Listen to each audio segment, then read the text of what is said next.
Olá! Hoje a gente vai mergulhar de cabeça em um dos trabalhos mais revolucionários da antropologia, a obra de E. Evans Pritchard sobre o povo Azande, lá da África Central.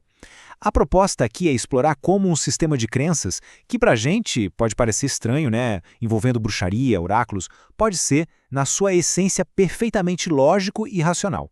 Bom, tudo começa com uma pergunta que, vamos combinar, todo mundo já se fez. Por que coisas ruins acontecem? Por que o azar parece escolher algumas pessoas e outras não? Essa é a questão que está no coração do universo Azande. Para a gente entender isso, vamos usar o exemplo mais famoso do livro de Evans Pritchard. Imagine a cena: um celeiro, uma construção super comum na vida dos Azande. É uma estrutura antiga e todo mundo sabe que os cupins estão ali há meses, comendo a madeira.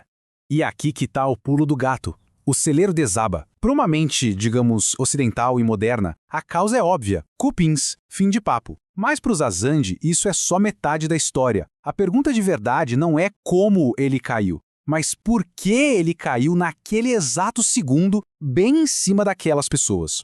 E para desvendar essa forma de pensar, nosso caminho vai ser este. Primeiro, o problema do celeiro.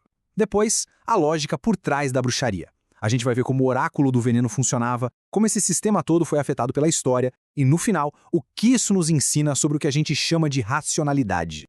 Então, vamos lá. Começando pelo centro de tudo, o celeiro que desaba e a grande questão do infortúnio. E aqui está o ponto central. Os Azande não ignoram a causa natural. Eles sabem dos cupins. Claro, a bruxaria não vem para substituir a física. Ela vem para complementar.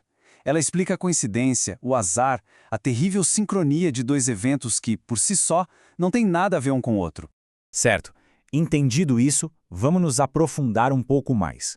A gente entra agora na lógica da bruxaria, que para os Azande é como se fosse a segunda lança, sabe? A causa final que está por trás da causa que a gente vê. O conceito-chave aqui é o mangue. E olha só que interessante. Para os Azande, não é um feitiço, uma maldição que alguém joga. Não. É uma coisa física, uma substância que a pessoa tem dentro do corpo. E muitas vezes ela nem sabe que tem. O mangu tem umas características bem específicas. É algo orgânico, hereditário, ou seja, passa de pai para filho, e talvez o mais importante, a pessoa não precisa ter a intenção de fazer o mal. A essência da bruxaria pode agir sozinha, sabe? Impulsionada por sentimentos ruins, como inveja ou raiva. É por isso que um vizinho sem querer pode acabar sendo a causa do desabamento do celeiro.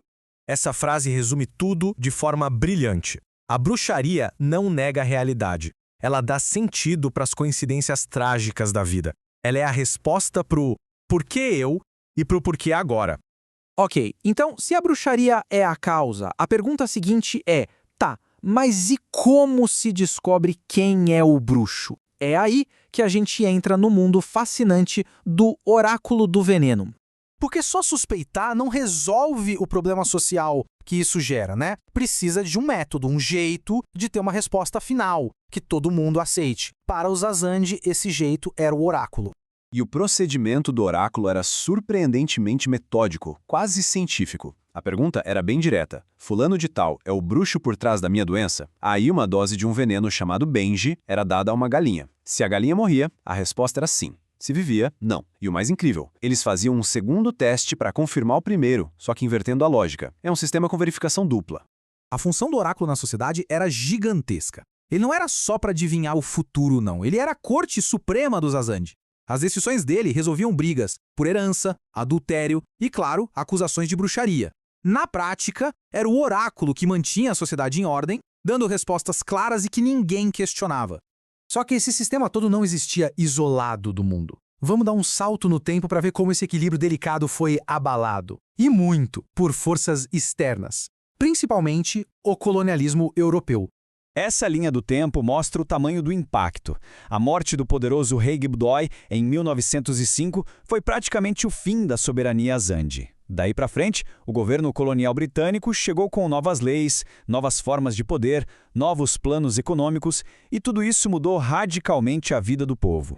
As consequências disso foram enormes. A autoridade dos chefes que controlavam os oráculos foi para o espaço. Os tribunais coloniais passaram por cima das decisões do Benji. As pessoas foram forçadas a se mudar, quebrando laços sociais de gerações. Com a estrutura da sociedade toda abalada, o sistema de crenças que dependia dela também entrou em crise.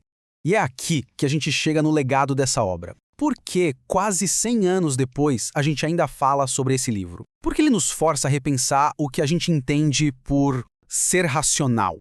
Aqui está o segredo de por que o sistema era tão forte. Para os Azandi, o ponto de partida é: o oráculo é infalível, ele nunca erra. Se, por acaso, 2 testes dão resultados que não batem, isso não significa que o sistema é falho. Não. Significa que alguém errou no procedimento, que o veneno não era bom ou que alguma outra magia interferiu. E essa é a grande sacada da análise de Evans Pritchard. Ele percebeu que o sistema Azandi é como um circuito fechado, uma fortaleza lógica. Qualquer coisa que pareça contradizer o sistema, na verdade é explicada por outra crença dentro do próprio sistema. Não tem como refutar ele usando uma lógica de fora, porque ele tem resposta para tudo. É um sistema perfeitamente coerente dentro dos seus próprios termos. E vale lembrar, esse livro é de 1937. Numa época em que era comum rotular o pensamento de outros povos como primitivo ou ilógico, Evans Pritchard veio e mostrou exatamente o contrário. Um sistema de pensamento super complexo, sofisticado e, acima de tudo, racional. No fim, a reflexão que fica é essa. Antes da gente julgar outras formas de ver o mundo, talvez seja bom olhar para as nossas.